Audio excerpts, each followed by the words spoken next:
ஆண்டவரும் இரட்சகருமாகிய இயேசு கிறிஸ்துவின் நாமத்தில் உங்களுக்கு அன்பின் வாழ்த்துக்கள். இன்றைய செய்தியினுடைய தலைப்பு The 10 Stages of Christ's Sufferings. இயேசுவின் பாடுகளின் 10 நிலைகள். அதில் முதல் 3 நிலைகள் நாம் கடந்த வாரத்தில் நாம் பார்த்து விட்டோம். இன்றைக்கு நாம் 4வது நிலையாக இயேசு வாரினால் அடிக்கப்பட்டார். Jesus was beaten by stripes. மத்தேயு சுவிசேஷம் 27வது அதிகாரம் 26வது வசனம். அப்பொழுது அவன் பரபாசை அவர்களுக்கு விடுதலையாக்கி இயேசுவையோ வாரினால் அடிப்பித்து சிலுவில் அறையும்படிக்கு ஒப்பு கொடுத்தான். இதே வசனங்கள் யோவான் சுவிசேஷம் 19:1, மார்க் 15:15 சொல்லப்பட்டிருக்கிறது. Then he released Barabbas, and having scourged Jesus, delivered him to be crucified. இது கிறிஸ்துவின் பாடுகளிலே 4வது நிலை. ரோமர்கள் வாரினால் அடிக்கும் முறைகளை பற்றி நாம் இப்போது பார்ப்போம். ரோமர்கள் குற்றவாளிகளை தண்டிக்க 40 கசையடிகளை அவர்கள் அடித்தார்கள். இது யூதர்களுக்கு இதே பழக்கம் இருந்தது. உபாகமம் புத்தகம் 25 2வது 3வது வசனத்தில் நாம் வாசிக்கும் போது, குற்றவாளி அடிகளுக்கு பாத்திரமானால் நியாயாதிபதி அவனை கீழே கிடக்க பண்ணி அவன் குற்றத்துக்கு தக்கதாக தனக்கு முன்பாக கணக்கின்படி அவனை அடிப்பிக்க கடவன். அவனை 40 அடி வரைக்கும் அடிக்கலாம். 40 அடி வரைக்கும் என்று சொல்லும் பொழுது 40 அடிகளுக்கு உள்ளாகவே 39 அடிகள் அவனை அடிக்கலாம் என்று சொல்லப்படுகிறது. யூதர்களுடைய கணக்கின்படி 40க்கு 1 குறைவாக, அதாவது 39 அடிகள் தான் அடிக்கப்பட வேண்டும். அதற்கு மேல் குற்றவாளியை அவர் அடிக்கப்படக்கூடாது என்பதுதான் ஆண்டவருடைய நியாயம். குற்றவாளியை அவர்கள் தண்டிக்கப்படும் பொழுது இந்த ஒரு கைப்பிடி கொண்ட வாரில் 3 வார்கள் இணைக்கப்பட்டிருக்கும். அதிலே அவர்கள் 13 முறை அடித்தால் 39 அடிகள் அங்கு அடிக்கப்படுகிறது. ஒவ்வொரு அடியும் 3 அடிகளாக கணக்கிடப்படுகிறது. இப்படி 39 முறை அடிக்கப்படுகிறது. இதை ஒரு வேத பண்டிதர் இப்படி சொல்கிறார். இன்னொரு அடியை சேர்த்தால் அது எண்ணிக்கை கூடிவிடும். ஆகவே அதோடு நிறுத்தும்படிக்கு ஆண்டவர் அவர்களுக்கு கட்டளையிட்டார். யூதர்கள் கொலை குற்றவாளியை அவர்கள் தண்டிப்பதற்காக கல்லெறிந்தார்கள், வாரினால் அடித்தார்கள், நெருப்பினால் சுட்டெரித்தார்கள், பட்டயத்தால் வெட்டினார்கள். இத்தனை காரியங்களை அவர்கள் செய்தார்கள். ஆனால் இயேசுவை அவர்கள் வாரினால் அடிக்க காரணம் இயேசுடைய தீர்க்க தரிசனம் நிறைவேறுதல். மார்க்கு சுவிசேஷம் 10ஆம் அதிகாரம் 34வது வசனத்தில் இயேசு அவர்களை பார்த்து சொன்னார், அவர்கள் அவரை பரியாசம் பண்ணி அவரை வாரினால் அடித்து அவர் மேல் துப்பி அவரை கொலை செய்வார்கள். ஆகிலும் 3ஆம் நாளிலே அவர் உயிரோடு கூட எழுந்திருப்பார் என்றார். ஆகவே ஆண்டவராக இயேசு கிறிஸ்து தன்னுடைய சிலுவை மரணத்தை குறித்து பல முறை சீஷர்களிடத்தில் அதை வெளிப்படையாகவே தீர்க்க தரிசனமாக சொல்லியிருக்கிறார். மார்க்கு 10:34 வாசிக்கிறோம், அவர்கள் அவரை பரியாசம் பண்ணி அவரை வாரினால் அடிப்பித்து அவர் மேல் துப்பி அவரை கொலை செய்வார். இந்த தீர்க்க தரிசனத்தின் நிறைவேறுதல் தான் இந்த சிலுவை மரணம். ரோமர்கள் குற்றவாளிகளை வாரினால் அடிப்பதற்கு முன்பாக குற்றவாளியினுடைய உடலில் அவங்க அணிந்திருக்கிறதான மேல் சட்டையை கழட்டி விட்டு ஒரு கம்பத்திலே கொண்டு போய் 2 கைகளையும் அவர்கள் கட்டி இடது பக்கத்தில் ஒருவனுமாக வலது பக்கத்தில் ஒருவனுமாக நிட்டு வைத்து அவர்கள் வாரினால் சாட்டினால் அடிப்பார்கள். ரோமர்கள் பயன்படுத்திய அந்த வார் எப்படி இருக்கும் என்றால், ஒரு மர கைப்பிடி கொண்டதாகவும் அதில் 3 வார்கள் இணைக்கப்பட்டிருக்கும். அந்த 3 வார்களுடைய முனையில இரும்பு துண்டோ அல்லது எலும்பு துண்டோ கட்டப்பட்டிருக்கும். ஆகவே குற்றவாளிகளுடைய முதுகிலே அவர்கள் அடிக்கும் பொழுது அது சதையும் பீத்து கொண்டு வரும். இந்த அளவுக்கு அவர்களுடைய கொடூரமான தண்டனை அங்கே நிறைவேற்றுவதை பார்க்கும். 2 பேரும் மாறி மாறி முதுகிலே அவர்கள் அடிப்பார்கள். வசனம் சொல்கிறது, என் முதுகை படைச்சாலை போல உழுதார். அருமையானவர்களே, இத்தனை வேதனைகள் துன்பத்துக்கும் இயேசு ஏற்றுக்கொள்ள காரணம் என்ன? ஏசாயா 53:5 வாசிக்கிறோம், நம்முடைய மீறுதல் நிமித்தம் அவர் காயப்பட்டு, நம்முடைய அக்கிரம நிமித்தம் அவர் முறுக்கப்பட்டார். நமக்கு சமாதானத்தை உண்டு பண்ணும் ஆக்கினை அவர் மேல் வந்தது, அவருடைய தழும்புகளால் குணமாகும். இந்த வார்த்தையை பேதுருவும் எழுதுகிறார். 1 பேதுரு 2:24. ஆம் அருமையானவர்களே, இயேசுவானவர் நம்முடைய பாவங்கள் அக்கிரமங்கள் நிமித்தமா, நம்முடைய மீறுதல் நிமித்தம், கீழ்ப்படியாமை நிமித்தம், வேண்டுமென்றே துணிந்து செய்த பாவத்தின் நிமித்தம் நாம் அடைய வேண்டிய தண்டனை இயேசு ஏற்றுக்கொண்டார். ஆகவே அருமையானவர்களே, நம்முடைய பாவத்துக்கான தண்டனை இயேசு ஏற்றுக்கொண்டார் என்பதை விசுவாசிகள். He paid for all penalty of our sin. நம்முடைய பாவத்துக்கான அத்தனையும் அவர் ஏற்றுக்கொண்டு நமக்காக அவர் இத்தனை பாடுகளை ஏற்றுக்கொண்டார். யோவான் 15:20 வாசிக்கிறோம், அவர்கள் என்னை துன்பப்படுத்தினது உண்டானார், உங்களையும் துன்பப்படுத்துவார்கள். அருமையானவர்களே, இந்த உலகத்திலே இயேசு நம்முடைய பாவங்கள் நிமித்தம், அவர் அக்கிரமங்கள் நிமித்தம் அவர் துன்பப்பட்டார், தண்டிக்கப்பட்டார். ஆனால் இந்த உலகத்தில் இயேசுவுக்காக வாழ்கிற, இயேசுவுக்காக வாழ தங்களை ஒப்பு கொடுத்த தேவ பிள்ளைகளும் உலக மக்களால் நாம் துன்பப்படுத்தப்படுவோம் என்று கர்த்தர் அவர் நமக்கு ஒரு எச்சரிப்பாக சொல்கிறார். மத்திய 5:44 வாசிக்கிறோம், உங்களை நிந்திக்கிறவர்களுக்காகவும் உங்களை துன்பப்படுத்துவர்களுக்காகவும் ஜெபம் பண்ணுங்கள் என்று சொன்னார். அருமையானவர்கள், நம்மை துன்பப்படுத்துவர்களுக்காக நாம் ஜெபிக்க வேண்டும். இயேசு கல்வாரி சிலுவிலே அவர் தொங்கிக் கொண்டிருந்த பொழுது பிதாவை நோக்கி அவர் ஜெபம் பண்ணினார். பிதாவே, இவர்கள் செய்கிறது இன்னதென்று அறியாதிருக்கிறார்கள், இவர்களை மன்னியும் என்று ஜெபம் பண்ணினார். அருமையான தேவ பிள்ளைகளை, இன்றைக்கு நமக்குள்ள இயேசுவை போன்ற ஒரு ஆவிக்குரிய சிந்தனை நமக்குள்ள வேண்டும், அந்த பொறுமை நமக்குள்ள வேண்டும், ஜெபிக்கிற அந்த மனது நமக்குள்ள வேண்டும். நம்மை துன்பப்படுத்துகிற, நம்மை பகைக்கிற, நமக்கு விரோதமாக செயல்படுகிற மக்களுக்காக ஜெபிக்கிறவங்களாக இருக்க வேண்டும். ஆதி திருச்சபையில சவுல் என்கிற வாலிபன் சபையை துன்பப்படுத்தினான். ஸ்திரீகளையும் புருஷர்களையும் ஸ்திரீகளையும் அவன் இழுத்து கொண்டு போய் சிறைச்சாலையில அடித்தான். வசனம் சொல்கிறது, அவன் சாகும் வரைக்கும் அவர்களை துன்பப்படுத்தினான். அப்போஸ்தலர் நடவடிக்கைகள் 9:1-2 வசனம் 22:4 அப்போஸ்தலர் 22:4 அவரே சொல்கிறார், நான் இந்த மார்க்கத்தாரை விசுவாசித்த அத்தனை சகோதர சகோதரிகளையும் நான் அடித்து துன்பப்படுத்தினேன் என்று அவர் அறிக்கையிடுகிறார். 26:11 சொல்கிறார். பிலிப்பியர் 3:6 சொல்லுகிறார். கிறிஸ்து அந்த சவுலை சந்தித்த பிறகு கிறிஸ்துவர்களை அடித்தவர் கிறிஸ்துவுக்காக அவர் அடிகளை வாங்கினார். அருமையான தேவ பிள்ளையை, ரட்சிக்கப்படுவதற்கு முன்பாக அவர் கிறிஸ்தவர்களை துன்பப்படுத்தினார். ஆனால் ரட்சிக்கப்பட்ட பிறகு அவர் துன்பங்களை, பாடுகளை கிறிஸ்துவுக்காக அவர் சகித்தார், ஏற்றுக்கொண்டார். ஏரோது ராஜா சபையிலே சிலரை துன்பப்படுத்தினார். அப்போஸ்தலர் நடவடிக்கைகள் 12:1-2 வாசிக்கிறோம், அவன் யோவானின் சகோதரனாகிய யாக்கோபை பட்டயத்தினாலே கொலை செய்தான். பவுலும் பர்னபாவையும் யூதர்கள் துன்பப்படுத்தினார்கள். அப்போஸ்தலர் 13:50 வாசிக்கிறோம். 2 கொரிந்தியர் 4:9 சொல்றார், நாங்கள் துன்பப்படுத்தப்பட்டும் கைவிடப்படுகிறது, கீழே தள்ளப்பட்டும் மடித்து போகிறது. அருமையானவர்களே, துன்பம் நமக்கு வரும் பொழுது அவைகள் நம்மை மேற்கொள்ள முடியாது. ஏனென்றால் கர்த்தராகிய இயேசு நம்மளை கைவிட மாட்டார். அவர் நம்மை விடுதலை பண்ணுகிற, விடுவிக்கிற, அந்த துன்பத்தில் ஆறுதல் தருகிறவர், கஷ்ட நேரத்தில் விடுதலை தருகிறவர், நம்முடைய உபத்திரவத்தில் பாடுகளிலே அதை தாங்கக்கூடிய பலனை தருகிறவர். அந்த இயேசு உங்களோடு கூட இருக்கிறார்.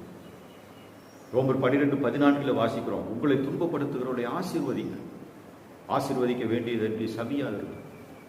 பல விதங்களில் நமக்கு துன்பங்கள் வருகிறது. இயேசுவை விசுவாசிப்பது நிமித்தமாக நாம் நேர்மையாக, உண்மையாக, கர்த்தருக்கு பிரியமாய் நடப்பதினாலே நம்முடைய குடும்பத்திலே ரட்சிக்கப்படாதவர் மூலமாக நமக்கு துன்பங்கள் வரும். வேலை செய்கிற இடத்திலே நமக்கு துன்பங்கள் வரும்.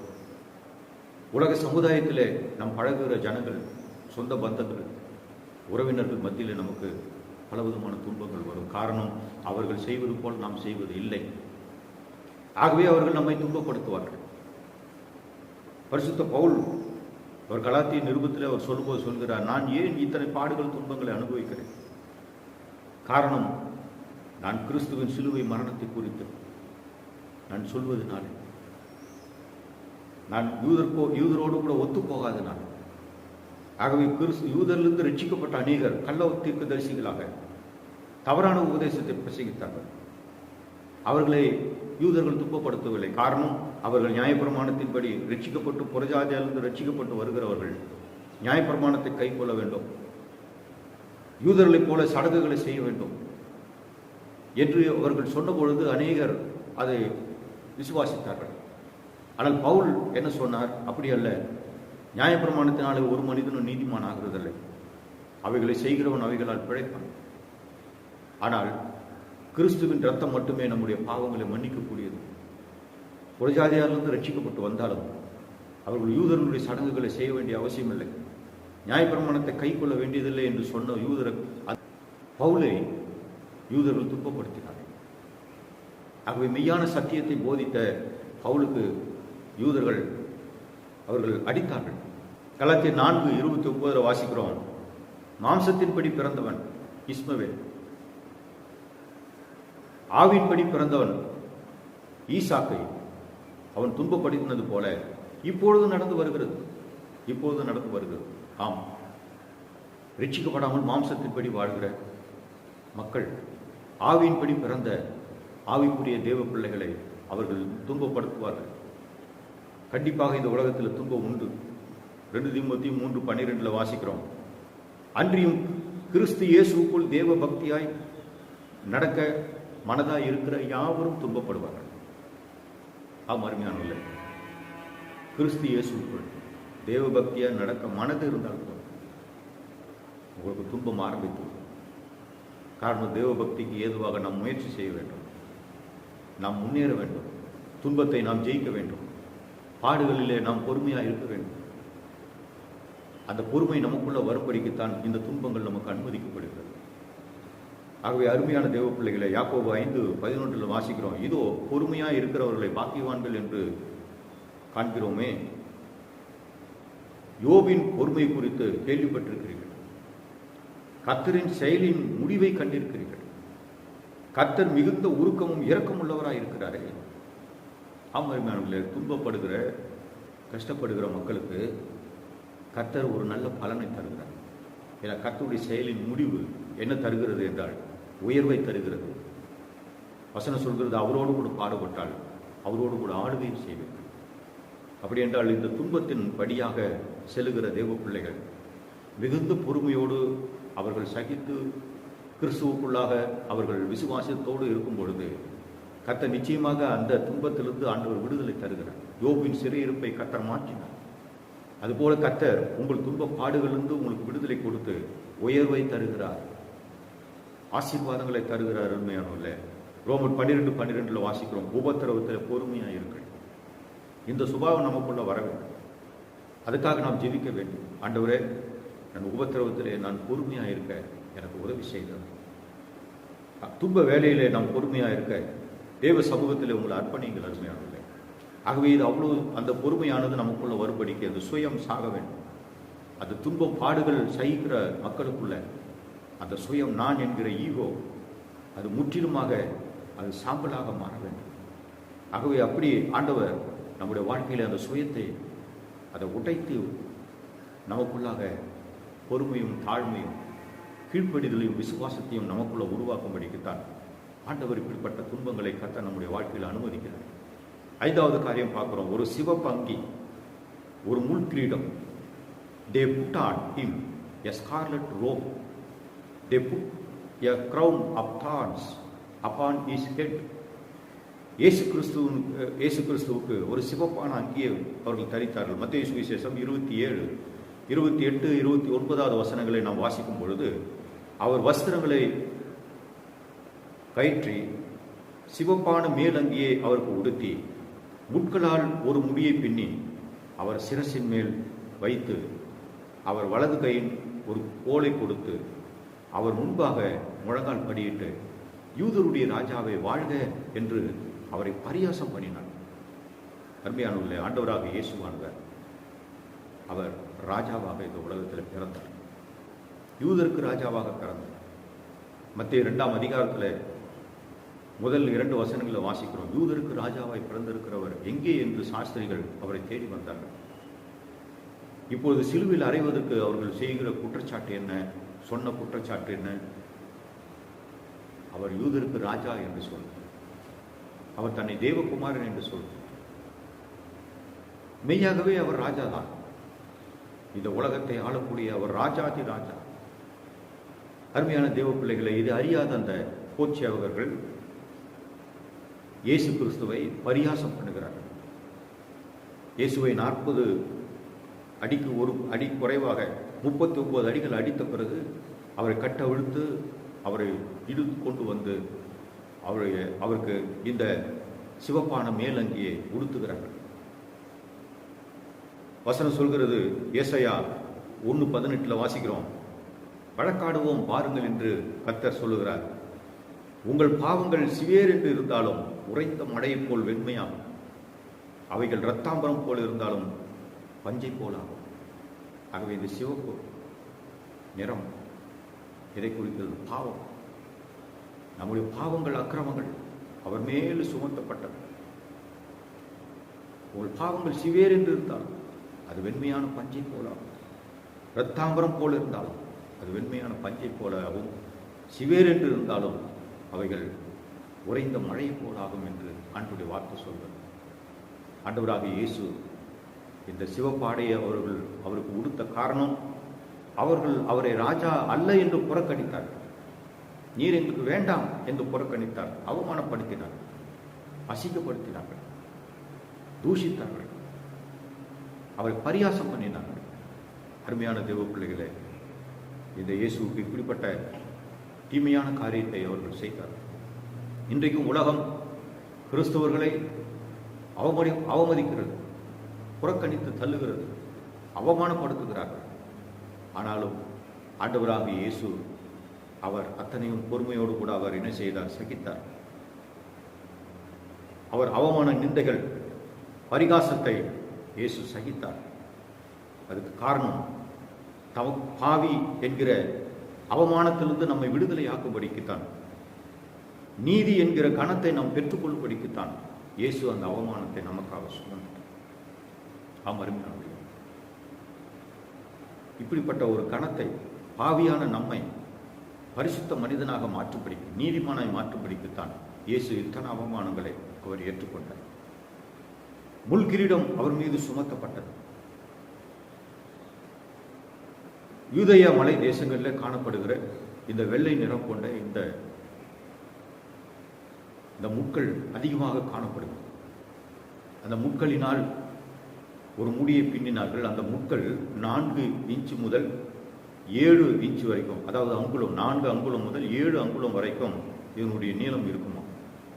அவ்வளவு நீளமான ஆணி போன்ற கூர்மையான முட்களால் செய்யப்பட்ட கிரீடத்தை வைத்து தலையில வைத்து அழுத்தினார்கள். தலையில் அழுத்தப்பட்ட அந்த முள்களால் தலை சிதைக்கப்பட்டு முகமெல்லாம் ரத்தம் வடிகிறது. ராஜா என்றால் அவருக்கு கிரீடம் இருக்க வேண்டும். ஆகவே பரிகாசம் பண்ணுவதற்காக இவர்கள் முள்களினால் ஒரு முடியை பின்னி அவர் சிரசின் மேல் வைத்து அழுத்தினார். அதை அவங்க 3:17 வாசிக்கிறோம். பூமி உன்னிமித்தம் சபிக்கப்பட்டிருக்கும், அது உனக்கு முள்ளும் குறுக்கும் முளைப்பிக்கும் என்று சொல்லப்படுகிறது. அப்படி என்றால் இந்த முள் சாபத்துக்கு அடையாளமாக இருக்கிறது. இயேசுவானவர் நம்முடைய சாபங்களை அவர் சிலுவையில் சுமந்தார். கலாத்தியர் 3:13 வாசிக்கிறோம். மரத்தில் தூக்கப்பட்ட எவனும் சபிக்கப்பட்டவன் என்று எழுதிக்கிறபடி கிறிஸ்து நமக்காக சாபமாகி நியாயப்பிரமாணத்தின் சாபத்துக்கு நம்மை நீங்களாக்கி மீட்டுக் கொண்டார். அருமையான தேவ பிள்ளைகளே, ஆண்டவராக இயேசுவானவர் நம்மேலும் இந்த சாபத்தை நீக்கும்படிக்கு, ஆசீர்வாதத்தை நம்முடைய வாழ்க்கையில கொண்டு வரும்படிக்குத்தான் இயேசு இப்படி முற்கிரீடத்தை அவர் சுமந்தவராக நமக்காக மரித்தார். இந்த இயேசு கிறிஸ்து நம்முடைய சாபங்களை ஆசீர்வாதமாக மாற்றியிருக்கிறார். இப்படிப்பட்ட ஒரு ஆசீர்வாதத்துக்குரிய தேவ பிள்ளைகளாக நம்மளை மாற்றியிருக்கிறார். ஆபிரகாமுடைய ஆசீர்வாதங்கள் எல்லாம் கிறிஸ்து இயேசுவுக்குள் ஆம் என்றும் ஆமேன் என்றும் இருக்கிறது.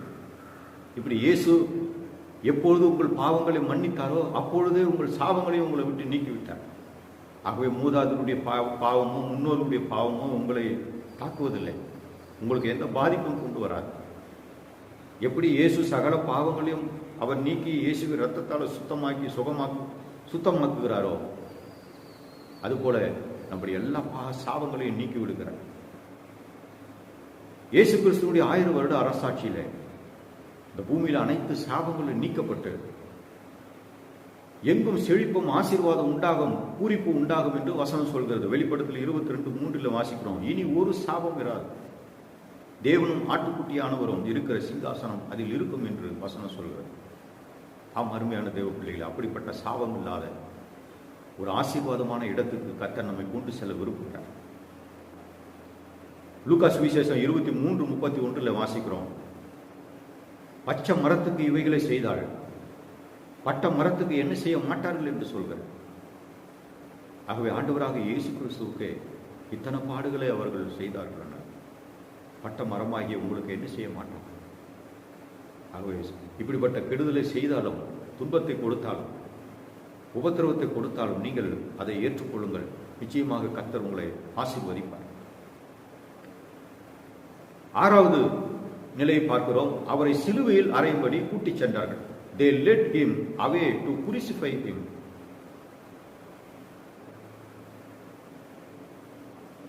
மத்தேயு சுவிசேஷம் 27:31 வாசிக்கிறோம். அவரை பரியாசம் பண்ணின பின்பு அவருக்கு உடுத்தின மேலங்கியை கயற்றி அவருடைய வஸ்திரங்களை அவருக்கு உடுத்தி அவரை சிலுவையில் அறையும்படி கொண்டு போனார்கள். இது இயேசுவின் பாடுகளில் 6வது நிலை. பாரமான சிலுவை இயேசுவின் தோள்கள் மீது வைத்து கட்டப்படுகிறது. கபாலஸ்தலம், அதாவது மண்டை ஓடுகளின் ஸ்தலம் என்று சொல்லப்படுகிற கொல்கதா என்ற மலைக்கு இயேசுவை கொண்டு சென்றார்கள். கபாலஸ்தலம் என்றால் அங்கே இந்த ரோமர்கள் அநேக குற்றவாளிகளை இப்படி சிலுவையிலே கொடூரமாக கொன்று சிலுவிலேயே அந்த சரீரம் தூக்கி அது அழுகி கீழே விழுந்து எலும்புகள் எல்லாம் கீழே விழுந்து மண்டை ஓடுகள் மாத்திரம் அங்கே நிறைந்திருக்கும். அப்படிப்பட்ட ஒரு கொடூரமான ஒரு இடம் தான் இந்த கபாலஸ்தலம். அந்த மலைக்கு இயேசுவை கொண்டு போனார்கள். இயேசுவின் உடலுடைய வேதனை, சோர்வு, சிலுவை பாரத்தை சுமக்க முடியவில்லை அவரால். ஆகவே அவர் மிகவும் தள்ளாடி அந்த சிலுவையை சுமந்து கொண்டு போகிறார். அவரால் சுமக்க முடியாத போது கீழே விழுந்து விடுகிறார். எழும்ப எவ்வளவு முயற்சி பண்ணுகிறார், அவரால் முடியவில்லை. அப்பொழுது சிரேனே ஊரானாகிய சீமோன் இயேசுவின் சிலுவையை சுமந்து வர கட்டாயப்படுத்தப்பட்டார். மார்க்கு சுவிசேஷம் 15:21 மார்க் இப்படியாக எழுதுகிறார். சிரேனே ஊரானும் அலெக்சாந்தருக்கும் ரூப்புக்கும் தகப்பனாகிய சீமோன் என்று எழுதுகிறார். அப்படி என்றால் he is a well known person. அப்போஸ்தலர்களுக்கு நல்ல அறிமுகமான ஒரு மனிதனாகவே இருந்தது. அவர் அந்த பண்டிகைக்கு, பஸ்கா பண்டிகைக்கு, அவர் அந்த மலை பகுதிக்கு ஒருவேளை அவர் அந்த பண்டிகைக்குரிய காரியங்களை ஆயத்தப்படுத்துவதற்காக மரங்களை கூட கொண்டு போக வந்திருக்கலாம் என்று சிலர் சொல்லுகிறார்கள். விறகுகளை கொண்டு போக வந்திருக்கலாம் என்று சிலர் சொல்லுகிறார்கள். ஆகவே அவரை பிடித்து என்ன செய்கிறார்கள், அவர் தோள் மீது இயேசுவின் சிலுவையை அவருக்கு பின்னால் சுமந்து வரும்படி கட்டாயப்படுத்துகிறார். அருமையான தேவ பிள்ளைகளே, இந்த சூழ்நிலையை நீங்கள் யோசித்து பாருங்கள். அந்த சீமோனுக்கு அவன் பண்டிகைக்கு வந்திருக்கிறான். இப்போது எல்லா ஜனங்கள் பார்க்க இயேசுவின் சிலுவையை சுமக்க வேண்டும் என்கிற ஒரு அவமானத்தை அவனுடைய மனசில் ஓடினாலும், ஆனால் அதை சுமந்து கொண்டு இயேசுவின் பின்னே சென்றார். பின்னாட்களில் அவர்கள் ரட்சிக்கப்பட்டார்கள், அந்த குடும்பம் ரட்சிக்கப்பட்டது. ரோமர் 16:13 வாசிக்கிறோம். கர்த்தருக்குள் தெரிந்து கொள்ளப்பட்ட ரூப்பையும் எனக்கும் தாயாகிய அவனுடைய தாயும் வாழ்த்துங்கள் என்று பவுல் மறக்காமல் அவர்களை வாழ்த்துகிறார். இப்படி ஒரு நல்ல ஆவிக்குரிய விசுவாச குடும்பம் இயேசுவுக்காக சிலுவை சுமப்பதை நாம் அவமானமாக எண்ணக்கூடாது. அருமையானவர்களே, நீங்களும் ஒருவேளை தாங்க முடியாத வேதனை, கஷ்டம், துன்பத்தின் வழியாக நீங்கள் செல்லலாம். ஆனால் இந்த துன்பத்தில் ஆறுதல் தரக்கூடிய ஆண்டவராக இயேசுவானவர் உங்களோடு கூட இருக்கிறார். உங்களுக்கு பலன் தருகிறவராக இருக்கிறார். உங்கள் கவலைகளையும் பாரங்களையும் என் மீது வைத்து விடுங்கள் என்று ஆண்டவர் நமக்கு வாக்கு கொடுத்திருக்கிறார். மார்க்கு சுவிசேஷம் 8:34 வாசிக்கிறோம். ஒருவன் என் பின்னே வர விரும்பினால் அவன் தன்னைத்தான் வெறுத்து தன் சிலுவையை எடுத்துக்கொண்டு என்னை பின்பற்ற கடவன். இப்ப நமக்கென்று இந்த உலகத்தில் சிலுவை உண்டு, பாடுகள் உண்டு, துன்பங்கள் உண்டு, கஷ்டங்கள் உண்டு. அருமையானவர்களே, இதே வசனம் மத்தேயு 16:24, லூக்கா 9:23 நாம் வாசிக்கிறோம். லூக்கா 14:27 சொல்கிறார், தன் சிலுவையை சுமந்து கொண்டு எனக்கு பின் செல்லாதவன் எனக்கு சீஷனா இருக்க முடியாது, இருக்க மாட்டான் என்று சொல்கிறார். ஆகவே அநேகர் இப்படிப்பட்ட துன்ப பாடுகளை, அவமான நிந்தைகளை சுமப்பதற்கு அவர்கள் விரும்பாததினாலே கிறிஸ்துவை விட்டு பின்வாங்கி போகிறார். வசனம் சொல்கிறது, இப்படி நாம் நம்முடைய சிலுவையை சுமந்து கொண்டு இயேசுவின் பின்னே சிரித்த முகமாய் நாம் நடந்து வர வேண்டும். உலகம் என் பின்னால், சிலுவை என் முன்னால். இதுதான் ஒரு கிறிஸ்தவனுடைய விசுவாச அறிக்கையாக அவருடைய வாழ்க்கையில அவன் செய்ய வேண்டியதாக இருக்குது. ஏசாயா 53:7 வாசிக்கிறோம், அவர் நெருக்கப்பட்டும் ஒடுக்கப்பட்டும் இருந்தார், ஆனாலும் தம்முடைய வாயை அவர் திறக்கவில்லை. அடிக்கப்படுபடி கொண்டு போகப்படுகிற ஒரு ஆட்டுக்குட்டியை போலவும், தன்னை மயக்க திருவனுக்கு முன்பாக சத்தமிடாதிருக்கிற ஆட்டை போலவும் அவர் தம்முடைய வாயை திறவாதிருந்தார். அருமையான தேவ பிள்ளைகளே, இதுதான் கிறிஸ்துவனுடைய இந்த பாடுகளை தாங்கக்கூடிய அந்த பொறுமையை. அவர் சிலுவையை இத்தனை கஷ்டப்பட்டு அவர் என்ன செய்தார்? சுமந்து சத்தமிடாது இருக்கிற ஒரு ஆட்டை போல தம் வாயை அவர் திறவாதிருந்தார். ஏன் எனக்கு இத்தனை பாடுகள்? ஏன் எனக்கு இத்தனை வேதனைகள்? நான் நீதிமான், நான் குற்றமற்றவன், நான் உண்மை உள்ளவன், நான் உத்தமன், எனக்கு ஏன் இத கஷ்டம் என்று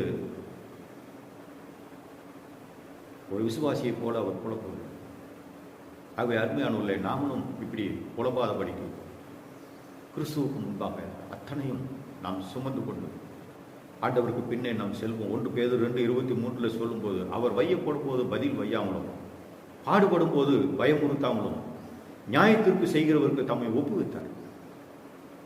உங்களையும் கர்த்தருக்கு ஒப்பு கொடுங்கள். அருமையானவர்களே, ஆண்டவருக்கு எது நியாயம், எது தவறு என்று அவருக்கு தெரியும். ஆகவே தக்க பலனை கொடுப்பார். நிச்சயமாக அவர் உங்களுக்கு தக்க பலனை தருவார். உங்களை உபத்திரவங்களிலிருந்து உங்களை விடுதலை ஆக்குவார். உங்களை உபத்திரவப்படுத்தினவர்களை ஒரு நாளிலே தண்டிப்பார். அருமையானவர்களே, உண்மையாய் கிறிஸ்துவுக்கு அர்ப்பணிங்க. ஆண்டவர் இத்தனை பாரமான சிலுவையை சுமந்து அவர் வேதனையோடு கூட நமக்காக அவர் சென்றார். ஆகவே இன்றைக்கு நம்மை அர்ப்பணி. அன்றைக்கு ஈசாக்கு விறகுகளெல்லாம் ஆபிரகாம் அவன் மேல் தூக்கி வைத்த போதும் அவன் பேசாமல் அவன் நடந்து கொண்டு பாரமான அந்த விறகை அவன் சுமந்து கொண்டு சென்றான். அருமையானவர்களே, நமக்குள்ள அப்படிப்பட்ட ஏனென்று நாம் கேட்பது கூடாதபடிக்கு, புலம்பாதபடிக்கு விசுவாசத்தோடு நாம் பொறுமையாக இருப்போம். நிச்சயம் கர்த்தர் உங்களை ஆசீர்வதிப்பார். கண்களை மூடி ஜெபம் பண்ணுவோம். பரலோக பிதாவே, பரிசுத்த தகப்பனே, அருமையான உங்களுடைய திரு வார்த்தைகளுக்காக நன்றி. பாவிகளாக எங்களை நீதிமான் ஆக்குவதற்காக இயேசுவே, நீர் எங்களுக்காக இவ்வளவு பாடுகளை, துன்பங்களை நீர் சகித்தீர். அவமானத்தை சகித்தீர், துன்பத்தை சகித்தீர், சாபத்தை ஏற்றுக்கொண்டீர். நாங்கள் ஆசீர்வதிக்கப்படும்படி எங்கள் சாபங்களை நீர் சுமந்து எங்களுக்காக சிலுவையிலே நீ மரித்தீர் இயேசப்பா. ஆகவே இன்றைக்கு உங்களுடைய வார்த்தை கேட்ட உங்களுடைய பிள்ளைகளை ஆசீர்வதி. பல விதமான துன்பம், பாடு, உபத்திரம் வழியாக செல்கிற பிள்ளைகளை நீர் ஆசீர்வதித்தர். அவர்களுக்கு விடுதலை தந்து ஏற்ற நேரத்தில் அவர்களுக்கு உயர்த்தி அருள். ஆண்டவரே, உங்களுடைய பிள்ளைகளுக்கு நல்ல சமாதானத்தையும் ஆறுதலையும் பலனையும் தந்து நடத்துவீராக. ஆசீர்வதித்தர் இயேசுவின் நாமத்தில் பிதாவே, ஆமென். God bless you. கர்த்தர் உங்களை ஆசீர்வதிப்பாராக.